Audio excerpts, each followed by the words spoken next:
আসসালামু আলাইকুম ওয়ারাহমাতুল্লাহ। ভাই ও বোনেরা, আপনারা কি জানেন আমাদের জীবনের সবচেয়ে গুরুত্বপূর্ণ পরীক্ষাটা এখনো বাকি? সেই দিনটা যখন কোনো মিথ্যা চলবে না, কোনো সুপারিশ কাজে আসবে না। সেই দিনটা যখন আমাদের রব আল্লাহ সুবহানাহু ওয়া তাআলা আমাদের সামনে 4টি প্রশ্ন রাখবেন। এই 4টি প্রশ্নের উত্তর যদি আমরা দিতে না পারি, তাহলে আমাদের কি হবে? আমরা কি প্রস্তুত সেই দিনের জন্য? আসুন জেনে নিই সেই 4টি প্রশ্ন যার উত্তর না দিতে পারলে অপেক্ষা করছে কঠিন বিপদ। এই প্রশ্নগুলো এতটাই গুরুত্বপূর্ণ যে এর উত্তর না দিতে পারলে একজন মানুষের জন্য জান্নাতে যাওয়া অসম্ভব হয়ে যাবে। তাহলে চলুন আমরা এক এক করে সেই 4টি প্রশ্ন সম্পর্কে জানার চেষ্টা করি, আর এই প্রশ্নগুলোর উত্তরের জন্য আমরা নিজেদেরকে এখনই প্রস্তুত করে তুলি। প্রথম প্রশ্ন, জীবন কিভাবে কাটিয়েছি? প্রথমেই আমাদের জিজ্ঞাসা করা হবে, তোমার জীবন তুমি কিভাবে কাটিয়েছো? এই প্রশ্নটি আপাত দৃষ্টিতে সহজ মনে হলেও এর গভীরতা অনেক। আল্লাহ তাআলা আমাদের এই জীবন দিয়েছেন তার ইবাদত করার জন্য, কিন্তু আমরা কি সত্যিই তার ইবাদত করেছি? আমরা কি আমাদের সময়টুকু শুধুমাত্র মোবাইল বা সোশ্যাল মিডিয়ায় ব্যয় করেছি? আমরা কি সময় মতো সালাত আদায় করেছি, নাকি অলসতায় দিন পার করেছি? আমরা কি আমাদের প্রতিবেশীর খবর রেখেছি? আমরা কি আমাদের পিতামাতার খেদমত করেছি? এই প্রশ্নটা আমাদের জীবনের প্রত্যেকটা মুহূর্তের হিসাব চাইবে, প্রতিটি সেকেন্ডের হিসাব। আপনি আপনার জীবন দিয়ে কি অর্জন করেছেন সেই হিসাব। যদি আপনার জীবনের বড় অংশই আল্লাহকে ভুলে থেকে পাপ করে কেটে থাকে, তাহলে এই প্রশ্নের উত্তর দেওয়া আপনার জন্য কতটা কঠিন হবে একবার ভাবুন।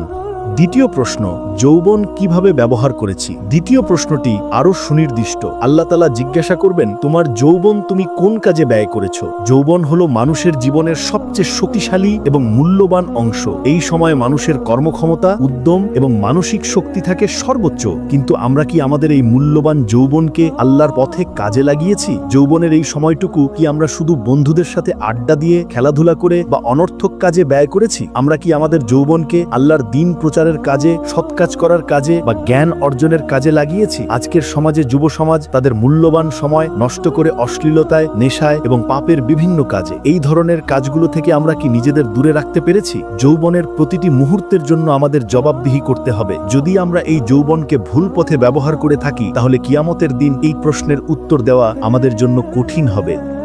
তৃতীয় প্রশ্ন, সম্পদ কিভাবে উপার্জন করেছি এবং ব্যয় করেছি? তৃতীয় প্রশ্নটি আমাদের অর্থনীতির সাথে জড়িত। আল্লাহ তাআলা জিজ্ঞাসা করবেন, তোমার সম্পদ তুমি কিভাবে উপার্জন করেছো এবং কিভাবে তা খরচ করেছো? এই প্রশ্নটি দুটি অংশে বিভক্ত। ক, উপার্জন। আপনি আপনার সম্পদ কোন পথে উপার্জন করেছেন? হালাল নাকি হারাম পথে? আপনি কি ঘুষ দিয়ে, চুরি করে বা মানুষের হক মেরে টাকা উপার্জন করেছেন? আপনি কি সৎ পথে পরিশ্রম করে হালাল রুজি রোজগার করেছেন? আজকের দিনে আমরা অনেকেই টাকার পিছনে ছুটতে গিয়ে হালাল হারামের পার্থক্য ভুলে যায়, কিন্তু কিয়ামতের দিন আমাদের এই উপার্জনের প্রতিটি কণার হিসাব দিতে হবে। খ, ব্যয়। আপনি আপনার উপার্জিত সম্পদ কোন কাজে ব্যয় করেছেন? আপনি কি আপনার সম্পদ দিয়ে গরিবদেরকে সাহায্য করেছেন, নাকি বিলাসবহুল জীবনযাপনে ব্যয় করেছেন? আপনি কি আপনার সম্পদ আল্লাহর পথে দান করেছেন, নাকি তা দিয়ে শুধু নিজের আরাম আয়েশ নিশ্চিত করেছেন? যদি আপনার উপার্জনের বড় অংশই হারাম হয় এবং আপনার ব্যয় অপচয়মূলক হয়, তাহলে এই প্রশ্নের উত্তর দেওয়া আপনার জন্য খুবই কঠিন হবে।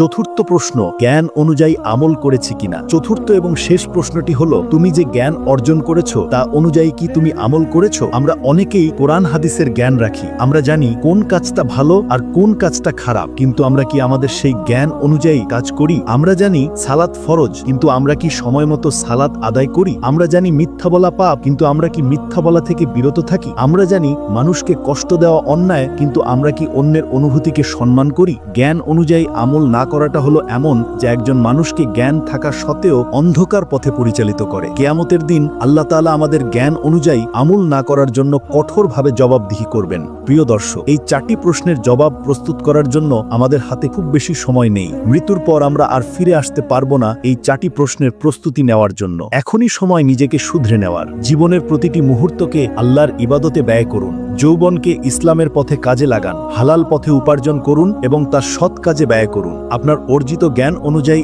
আমল করুন। যদি আমরা এই 4টি প্রশ্নের উত্তর দিতে প্রস্তুত হতে পারি, তাহলে ইনশাআল্লাহ আমরা কিয়ামতের দিনের ভয়াবহতা থেকে মুক্তি পাব এবং জান্নাতের পথে অগ্রসর হতে পারব। আপনারা যদি এই ভিডিও থেকে একটু উপকৃত হয়ে থাকেন, তাহলে অবশ্যই এটি আপনার প্রিয়জনদের সাথে শেয়ার করুন, কারণ একটি ভালো কাজ অন্যকে শেখানো একটি বড় নেকি। আল্লাহ তাআলা আমাদের সবাইকে এই 4টি প্রশ্নের উত্তর দেওয়ার তৌফিক দান করুন। আমিন।